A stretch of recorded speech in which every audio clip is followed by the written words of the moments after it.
A mum out for an evening shop with her baby, a trip she's done so many times. But what happened to Kieran next is almost impossible to comprehend. Held at knife point with her baby in the back seat. And after 2 hours held hostage, her final words to the kidnapper are incredible. I just remember begging, like, I've got a daughter, like, you can have my car, you can have my wallet, my phone, just take everything, just leave me with my daughter. And he just kept demanding, I don't want your car, I don't want your wallet, I don't want your phone. A young mum tormented by what could have been. I was getting my daughter out of her car seat and he just came up out of nowhere behind me with a knife, and he just said, get in your car and drive. Kieran kept her cool and for 2 hours was forced to drive an armed kidnapper around Melbourne's southeastern suburbs last Friday. We started driving and he just said, basically, go to Lynbrook. I'm like, I don't know where that is. And he said, I'll tell you, just go. And he said to stop crying and stop, to just breathe. And I obviously couldn't. So it wasn't the best driver at that moment. The whole time, Kieran's baby girl sat next to the knife-wielding kidnapper in the back seat. I just remember feeling really sick, and my daughter just kept crying in the back seat. Yeah, and all I can remember hearing is my daughter crying, and he was trying to get her to calm down, and I was trying to get her to calm down, and we're both crying, and he's just saying, stop crying. It was in this car park here at the Stud Park shopping centre where Kieran was approached by a man holding a knife. She says it looked nothing like a kitchen knife and had a black blade.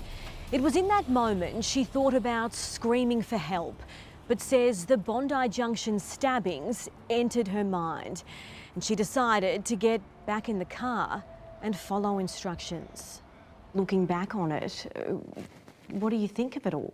It sounds really stupid. What we're taught, like, I'm a primary school teacher, so what I'm taught is to de-escalate any extreme situations, and that was my first go-to, was be really, really nice. Her frightening ordeal started when Kieran parked her car at her regular shopping centre in Rowville at 6:10. She went to get her 6-month-old baby from the back seat when the masked man pounced. He forced Kieran into the driver's seat as he jumped in too, next to her baby.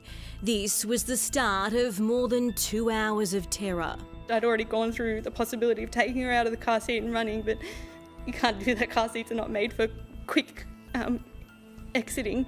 She was made to drive to various electrical stores along the South Gippsland Highway, starting at Cranbourne, where she was made to purchase several computers. Then he made her stop at a store in Dandenong. It was here Kieran's husband arrived, tracking her iPhone's location after getting worried she hadn't returned home from the shops. He attempted to confront the man, but the car door was locked. Their daughter still in the back seat with their kidnapper. A panicked Kieran warned her husband to stay back, so he called the police. This is when the man grabbed Kieran's phone and threw it out the window. He took over driving the car so Kieran could calm her screaming baby. At 8:20, her frightening ordeal finally ended.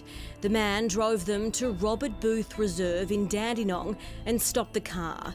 He left with 4 Apple laptops and slowly walked away, heading towards the Dandenong Creek path. Abhorrent is the words I'd use. To put a young family through a protracted and traumatic experience purely for financial gain, it baffles me that someone would behave in this manner. Senior Constable Jonathan Mineham praised Kieran's bravery. It's absolutely impressive to see how courageous she's been to keep a cool head under the circumstances, ultimately keeping herself and a baby safe. It's just very admirable. I hated leaving my daughter in the car, but I made the guy promise not to take her away, and he promised, and it's obviously hard to believe him, but I had to believe him because I didn't want her to be taken. Police say the kidnapper is Asian in appearance, aged between 20 and 35. He knew exactly what he wanted, and he was very clear in conveying that to our victim. This is what we want, this is what we're going to do. Kieran says he told her he was a former nurse and needed to repay gambling debts. She says at one point in the car, he asked her what her daughter's favourite song was, offering to play it on his phone to stop the baby crying. He regretted his actions. By the end, he was apologising. So I have to think that he regretted it at the moment, and I hope that he regrets it now, and I hope that he would feel bad enough to come forward to help me move forward. Kieran is appealing for her kidnapper to turn himself in. Please come in. I need the closure. I need to know that I can be safe in my own home, that I can be safe in my community, that it's just, he isn't going to be that desperate again to do this sort of thing to anyone else. This is the clearest picture police have of the offender, and it's thanks to one brave mum. The only reason he stopped and looked back was because Kieran had something to tell him. She said, "I hope your life gets better." Why me? I don't know any of it. I can't.